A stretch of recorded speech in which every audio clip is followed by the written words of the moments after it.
Welcome to the Dayclean Devotion Queen Podcast. Each week, our podcast episodes breathe life into selected themes from the DDQ Meditation Journal.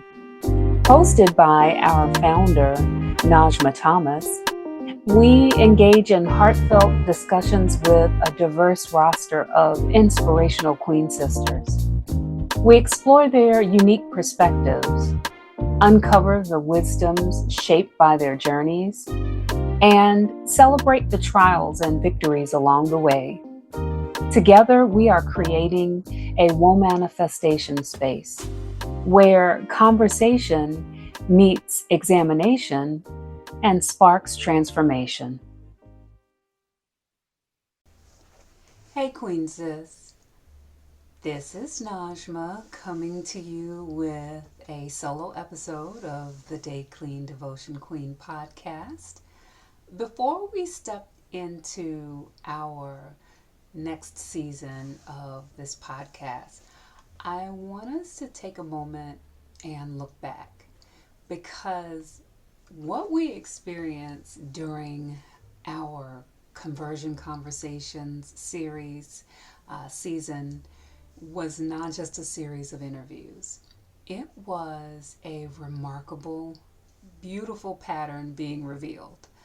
We heard from dynamic women at different stages in their life journeys who have left, learned, and returned to reimagine and redesign and remake the systems around them. And while the featured guests were truly unique across every conversation, I still feel like we moved through the same powerful journey in many ways.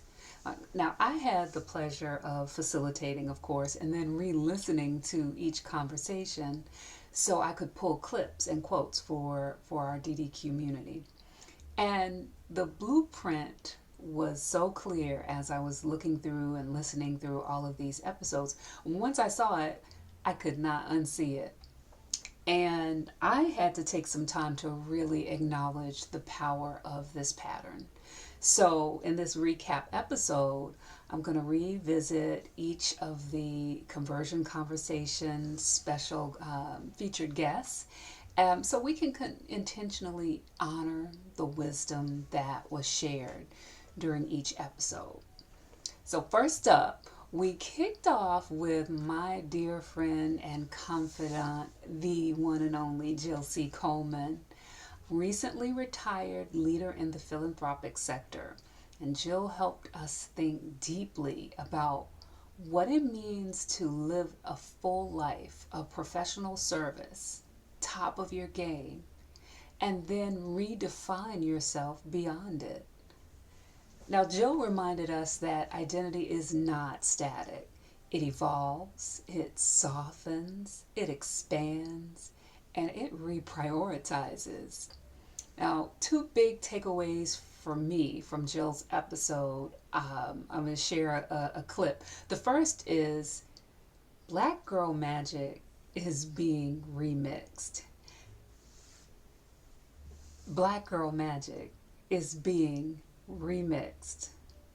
And so this is the new Black Girl Magic. It's a smoothness, something that comes easy, nice, and feels good. I think for so many years, Black Girl Magic felt really good for some people. And most of the time it felt best for the recipients of the magic. But now the magic is for us. The magic makers are turning around and saying, we gonna snap our fingers and make this happen for me. So I'm blessed to be in that period. And so I'm changing. I'm turning the magic back on me. Okay. So that's what it means when you kind of leave one area for me and come back. So when they meet me, you can expect the magic, but maybe you're not the recipient of the magic. But the magic is still there. You can look. You can look at it. You can try to get some breathe in. If you're around me, if I allow you, if you allow me to be in my space. presence. Just listening, I know y'all can tell how much fun I had with Jill. It's always a great time chatting with Jill. But hearing her talk about turning the magic on the magic maker was revolutionary for me. Like it set the whole tone for the year, as far as I'm concerned. It's just such a powerful reprioritization of who gets the benefit of our efforts, the bulk of the benefit. The second sort of aha moment from Jill's conversation was around just refusing to cheat ourselves, like and not being willing to lie to ourselves about what we need and why. No, To I could still sit execute, there you make today it and write if happen. I had to. But I just knew, and I think also that what's important is the agreements that we make with ourselves are the most important agreements. See, because why would you cheat yourself? Why would you lie to yourself? And we do, but it's not a Often, good thing. And often. so I made that agreement with myself and the Lord. And when they say, okay, hey, That was I it. can't go back. And the conversations were, "Are you sure?" And I'm sure. That's And right. then and they said, well, couldn't you stay another year if you thought it was needed? I said, no, I could not because of the agreement that I made With herself, with with myself. yourself. So I Yeah. could not. That that statement from Jill was like a call to action for me, sort of reminding myself, listen, you've made some promises to me, ma'am, and you had better keep them or don't complain about what happens when you don't give yourself what you said you needed and what you said you would do. Just just amazing accountability conversation there.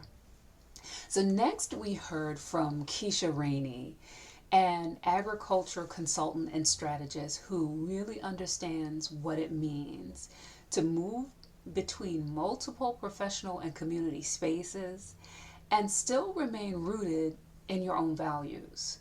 I think Keisha helped us to see that navigating systems requires both awareness and intention, that we can sit at tables and build strategies and lead conversations and still take the time to ask ourselves, who am I in this space and who do I choose to be? Now, two big takeaways for me from Keisha's episode.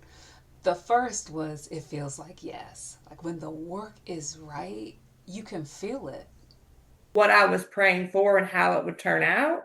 Yeah. Like this group, these people, you all of it just it feels like yes, this is what I'm looking for.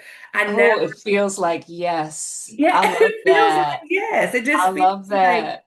it's not hard. It's hard work, but it's not draining work. Because I mean, Mm, the people, and as you know, the people who we work with in this space are just some of the most dynamic, yes. transparent, loving people. If they have, you have vice versa. Like I always Yep. feel like, oh man, that was great. I wish I saw them more. And every time, right? Every time. Every Can I hang out time. with them more? Oh, this meeting is too short. It's Every the time. conference was one day, and I was like, oh, that could have been Oh, 3 days. it's not enough time. It's Oh. never enough. I just appreciate um, the the way Keisha described sort of her different the different space that she's in now, the way she feels doing work. It's not as though she wasn't doing great work before, wasn't working with great people. It's just that in this space and in this time and with the alignment she's experiencing, it feels different. It feels um, more in tune and in step with her values. And that is just a grand place to land on professionally. I think because it helps us to realign our personal and professional goals and that thinking. Another piece I like from Keisha's conversation is again on this topic of alignment, right? When you're working in alignment, the resources will line up as well. It got real.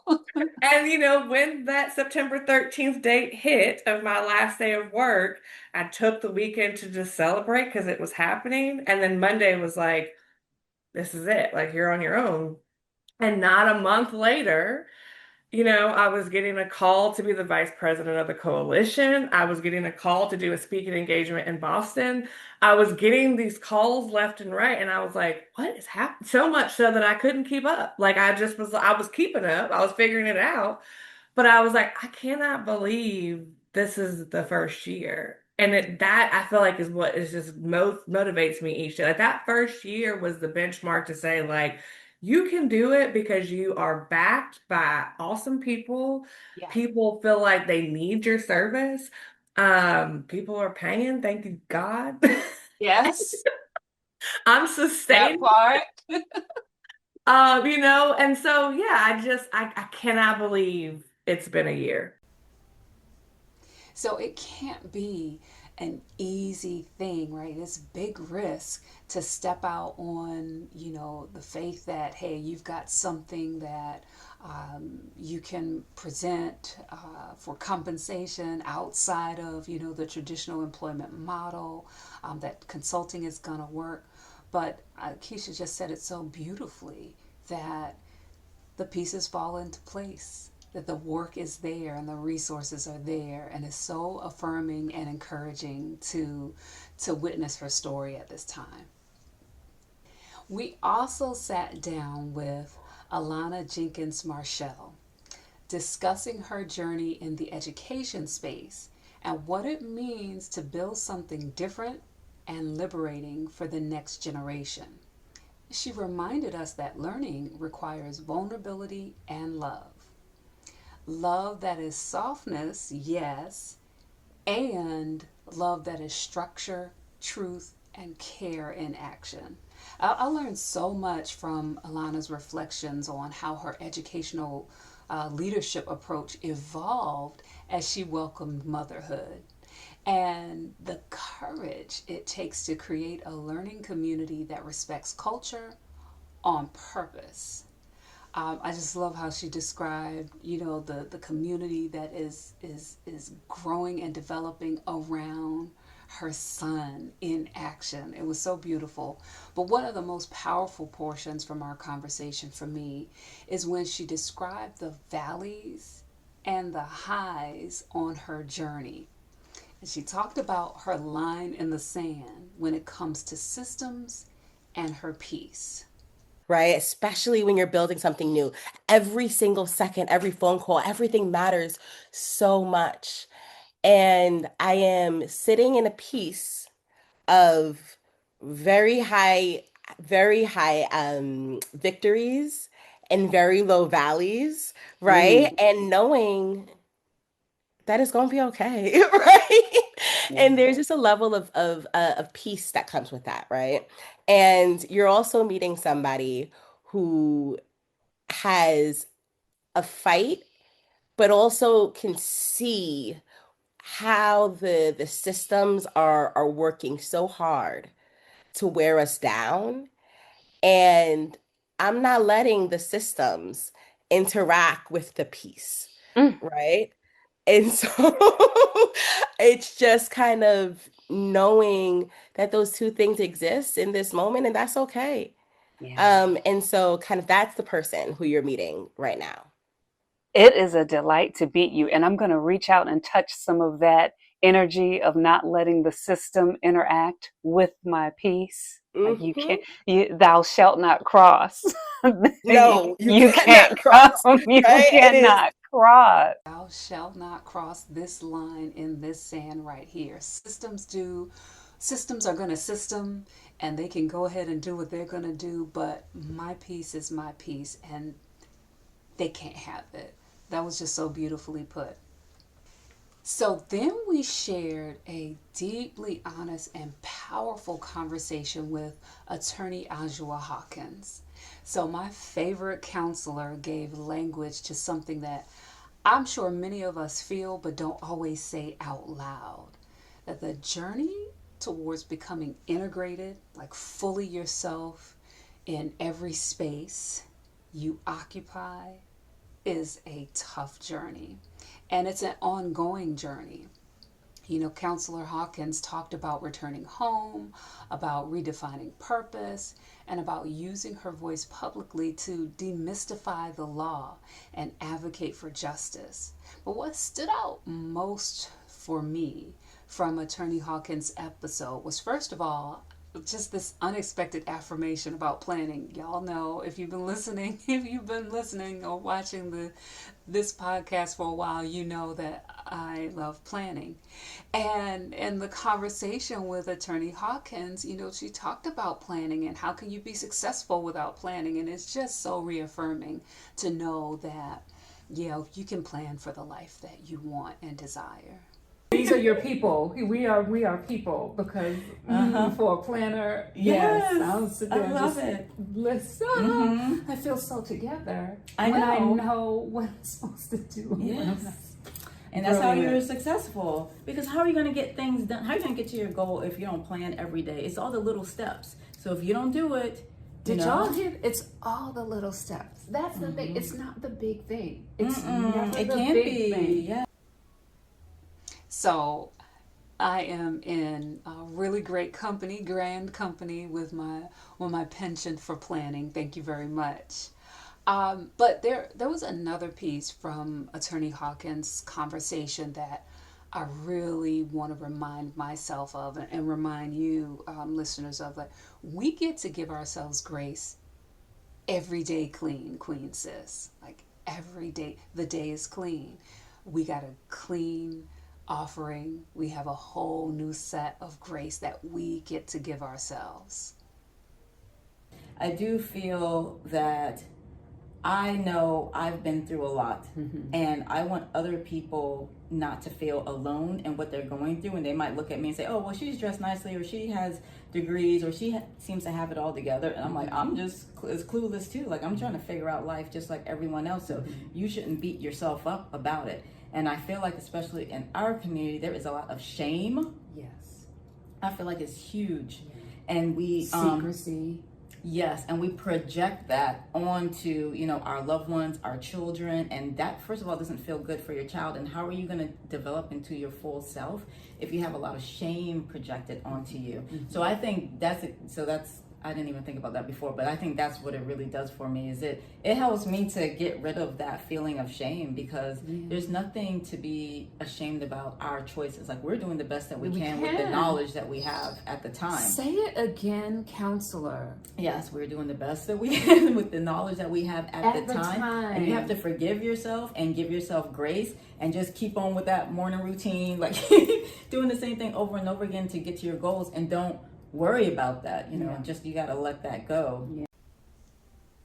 So that piece about just leaning into understanding that you're doing the best that you can right now with the information that you have right now, that's golden. It's golden for me.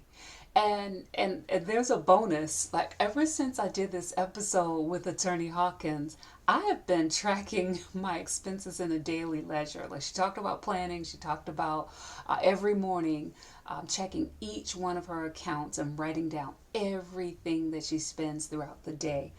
And I started doing that, every dime. And let me tell you, I have uncovered some money stories and some habits from my past that need to be addressed and are being addressed just thanks to these conversations. And speaking of money stories, we closed our conversion conversation season with Dr. Keonda Grant Taylor. Now, she brought us into the world of economics, culture, and legacy through the lens of Gullonomics. I'm telling you, if you did not listen to this session, Dr. Grant Taylor hosted a mini masterclass, okay? You can just thank me later. She helped us understand that economics is not just about money. It's about memory. It's about meaning. It's about understanding how systems were built and whose labor built them and for whom. Her work around neuroeconomics and financial literacy, I am just convinced, has such transformative potential we have got to lean into this for right now and for the next generation. I feel like one of the most powerful aspects of our conversation was hearing Dr. Grant Taylor describe her revamped approach to not just working in the financial system, but intentionally working to make sure the system can work for her community. I got tired of I don't need any more awards, corporate awards. I don't need it. I don't need any more of that because I got tired of he was saying, "Congratulations, Kianda, you helped the department get this million dollars." I didn't even make myself $1 million. I didn't even make my community $1 million, but yet I'm helping you. So what part of the system or what part of my thinking didn't, hit me that I need to redirect that to my own people? So it's a cognitive dissonance here because this very community that, that you're valuing, you're benefiting off of my labor, they help raise me, you know, they helped raise me somehow, but yet I'm working to help you. So I said, okay, so I said, Lord, help me find a way in which I can educate my people. I was like, and give them time to build up their assets so we can be a part of that system. And, because like now, the, the company, the firm that I work for, the financial plan that I work for, when you realize the year that they were founded, you know, 1860 something, you already know where from.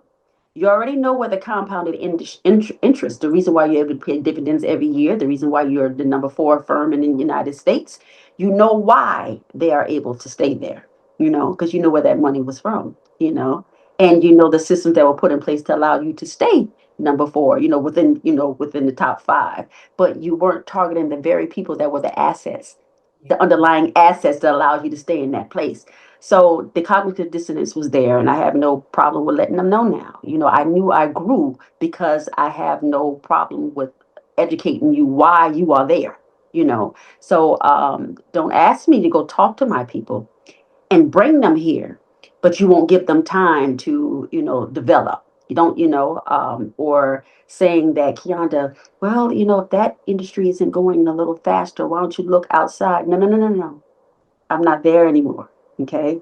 I'm not there anymore. If I can't bring my people, you don't need me. It's like that, like telling the system you mean business, right?